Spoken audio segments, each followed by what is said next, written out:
Good morning to everyone and welcome to my channel, and it's me again, ng inyong chismosong ka-Alda Vlogger. Gusto ko munang magpasalamat sa inyong lahat sa mga walang sawa na tumatangkilik, nanonood, sumusuport at sumusubaybay ng mga content ko here on my YouTube channel. So wag ninyong babaktawan o lalaktawan tong ating content ngayong araw. I'm sure na hindi ninyo pagsisisihan na pinanood nyo ito mula umpisa hanggang hulihan, and syempre wag ninyong i-skip yung segment, okay? Buuin at tapusin nyo to mula umpisa hanggang hulihan, and wag ninyong kakalimutan guys na i-share itong ating video para mas lalong lumaganap at kumalat tong ating video ngayong araw. So dumako na tayo sa ating main topic for today's video.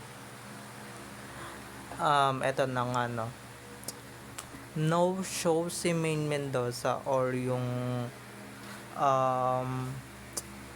si Maine sa, 'di ba, kahit sa Sarsuela yun dapat talagang magpakita siya, pero ngayon hindi guys, or baka nakalimutan lang talaga ng mga gunggong na to ng hipag, and syempre ng biyanan niyang hilaw, or ng mga in-laws niya na imbitahan siya, or baka hindi talaga siya nagpakita. So, ito na guys, watch this. Mamaya ipapaliwanag ko sa inyo ng buong buo. So, ito na guys, watch this.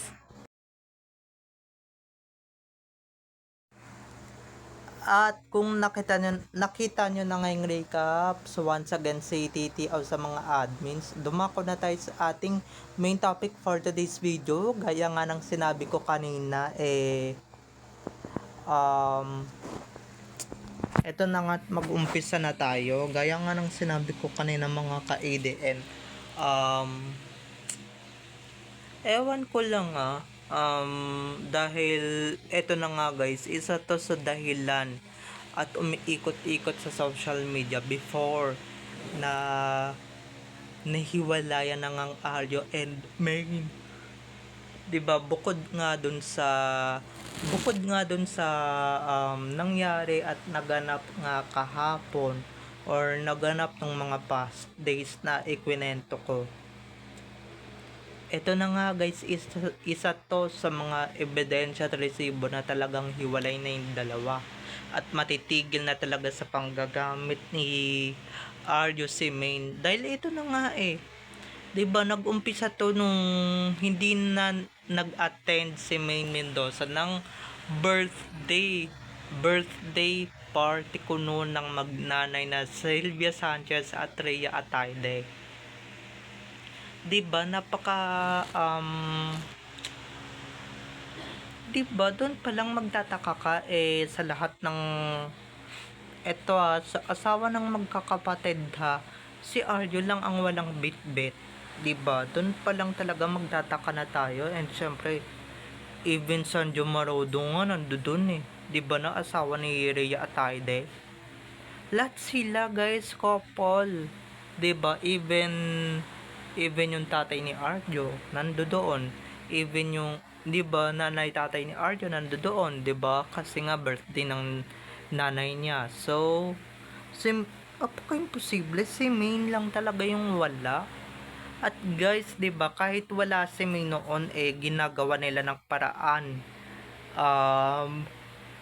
Tag-e-edit sila.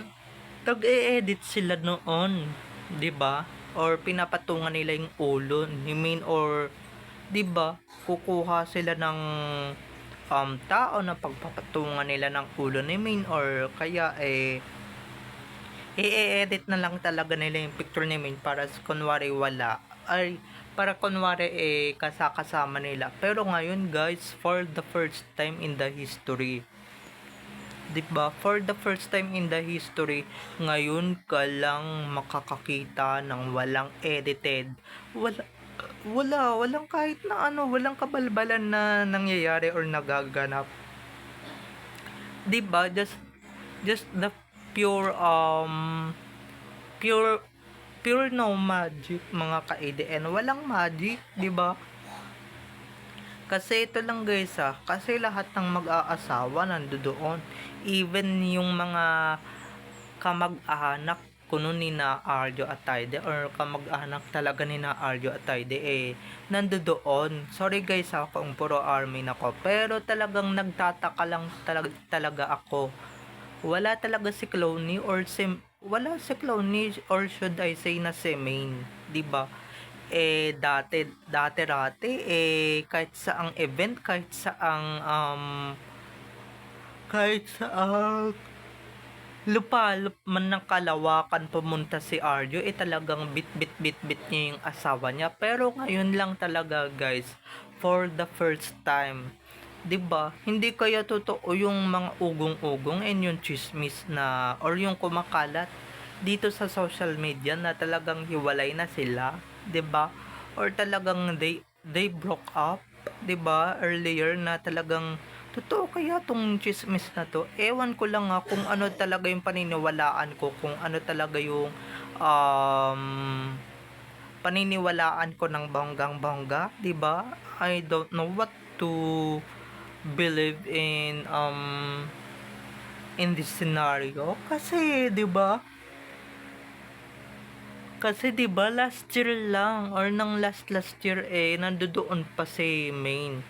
'Di ba? Or pagkawala si Main, ginagawan talaga nila ng paraan para lang kunwari kasama nila, kunwari nandoon, 'di ba? Nag-e-edit, 'di ba?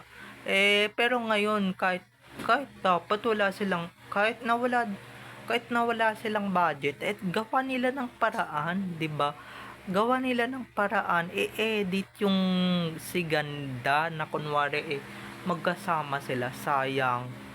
Alam kong may mga nag-i-expect na mga tanga at bobong tao dito sa social media. Pero wala guys. Sorry to disappoint you. Sorry daw na na-disappoint kayo ni Arjo, no? At saka ni, 'di ba? Kasi nga wala na silang budget pang edited, 'di ba?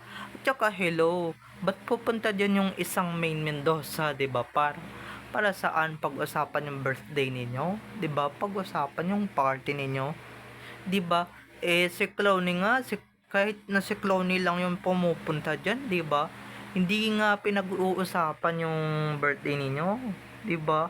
Hindi pinag-uusapan yung birthday celebration ng magnanay na yan. Pero ito lang guys, for the first time in the history, ngayon ko lang hindi nakita si Main. Kasi nga dati 'di ba, kahit na madilim, talagang maaaninag mo si Main, 'di ba? Maaaninag mo, mapapansin mo, 'di ba?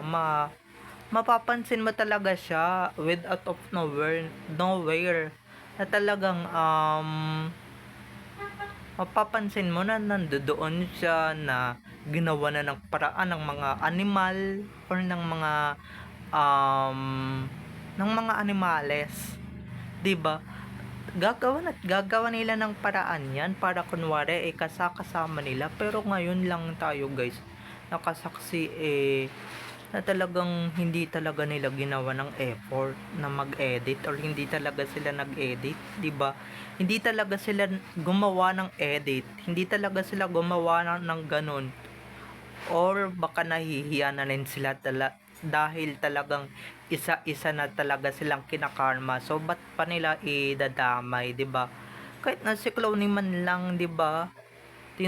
Tinuturing nyo man lang basura after ninyong pakinabangan ng bonggang-bongga, gaganyanin ninyo, 'di ba? Oo, okay na tayo. Okay na yung si Main, 'di ba? Kasi yung totoong Main makakahinga-hinga na ng bongga ng todo-todo 'di ba? Makakahinga na talaga after ng pinagagagawa ninyong kagagawan at kahayupan, after ninyong gawa ng kakupalan. Yung totoong Main talagang gaganyanin yun na lang talaga siya, 'di ba? Yung totoong Main, tuwang-tuwa yan syempre, kasi nga ano na yan, free na yan. Yung pangalan niya talagang hindi na mayuyurakan. Pero yung Clowny na after ninyong gamitin, after ninyong after ninyong gamitin yung si Cloney, talagang tatapon nyo na lang talaga bigla ng bigla. Naku, ganyan yung mga yan, di ba? After ninyong pakinabangan, wala na, tae ka na. Pag wala ka ng pakinabang, wala ka nang magagawa sa pamilya, ay naku po. Talagang wala na, popo ka na, or popo ka na, di ba?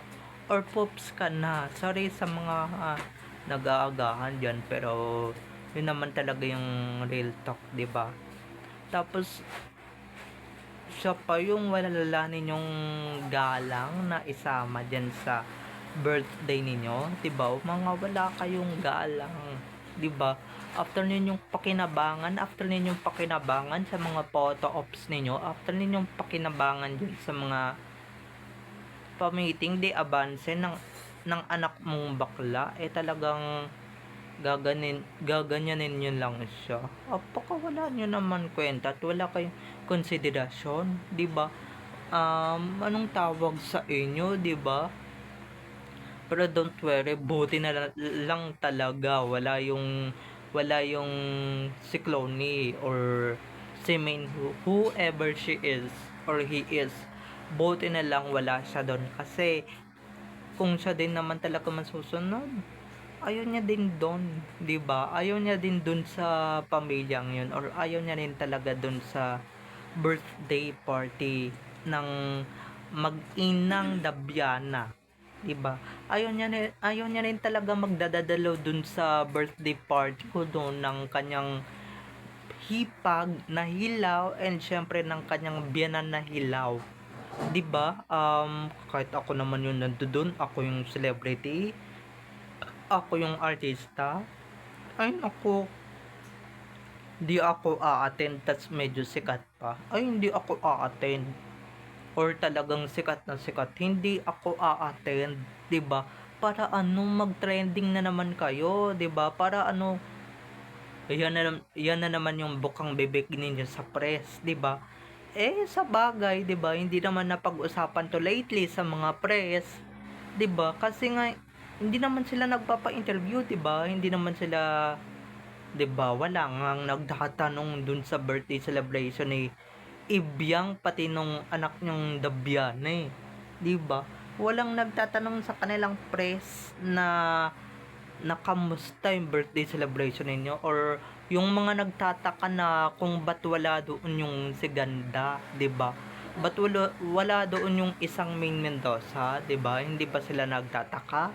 Hindi ba sila hindi ba sila nagtataka kung ba't wala doon yung isang Main, 'di ba? Hindi nila tinatanong. Syempre, they are not interested or they are not interested. Ba't nila itatanong, 'di ba? Ba't nila i-ask doon sa mag-inang 'yun? Syempre, sinungaling din yung mga 'yun. Kahit na wala, papalabasin nilang nandoon, wala nga kaming nakikita, 'di ba? Wala nga tayong nakikita, 'di ba? Even, 'di ba? Syempre, pangalan na naman ni Main yung idadawit nila dyan, pangalan na naman ni Main yung idadamay nila dyan. Ako, mga ka-ADN, 'di ba? Alam ko na yan. Kaya buti pa nga manahimik na lang talaga sila, na talagang manahimik na lang talaga sila, asikasuhin na lang talaga nila ang kanilang dapat asikasuhin, yung mga kasong ibininbin laban kay Arjo. Yun na lang talaga atupagin nila. Paano, 'di ba? Hindi na sila nagpa-party kasi nga wala na silang budget, or kulang na talaga sila sa budget, 'di ba?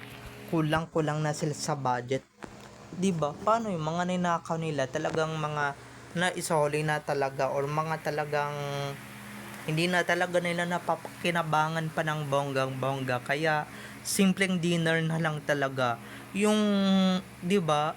Ito yata yung karugtong nung ipinost sa IG ko noon ng account ni Main Mendoza, na talagang nagbubulahan na lang talaga yung dalawa, si Daga and syempre yung dalawang Daga, 'di ba, na talagang Yung dalawang daga na sina Arjo at May na talagang nagbobolahan na lang talaga, what the heck, na talagang mapapaganon ka na lang talaga mga ka-ADN.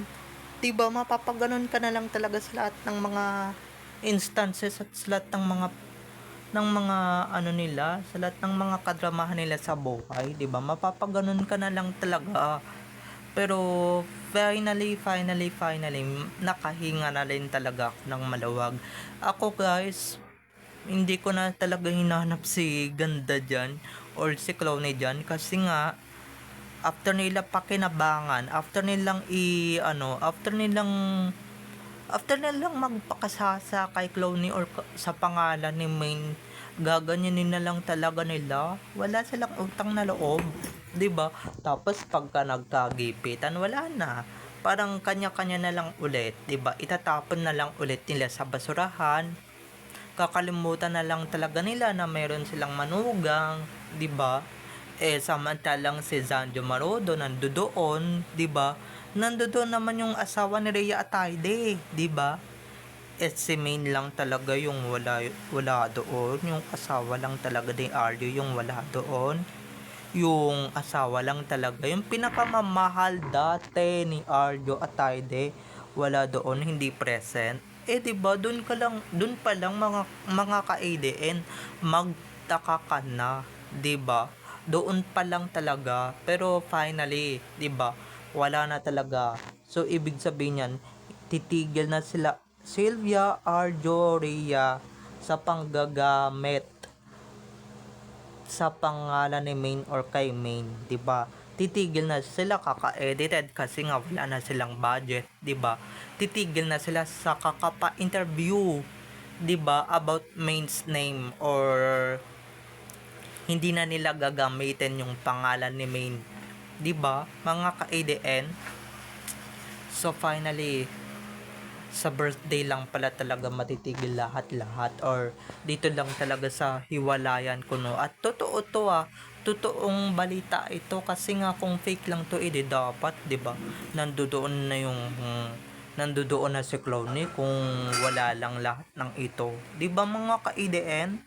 So, bye-bye na mga ka-ADN. I love you all. Have a nice day. Keep safe. And God bless everyone. Bye-bye. I love you all. Enjoy watching.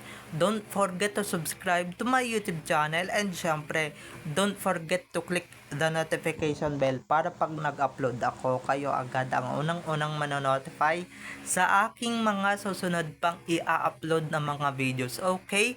So, bye-bye na mga ka-ADN. I love you all. Have a nice day. Keep safe. And God bless everyone. Bye-bye. I love you all. Enjoy watching. See you on my next videos. Bye-bye.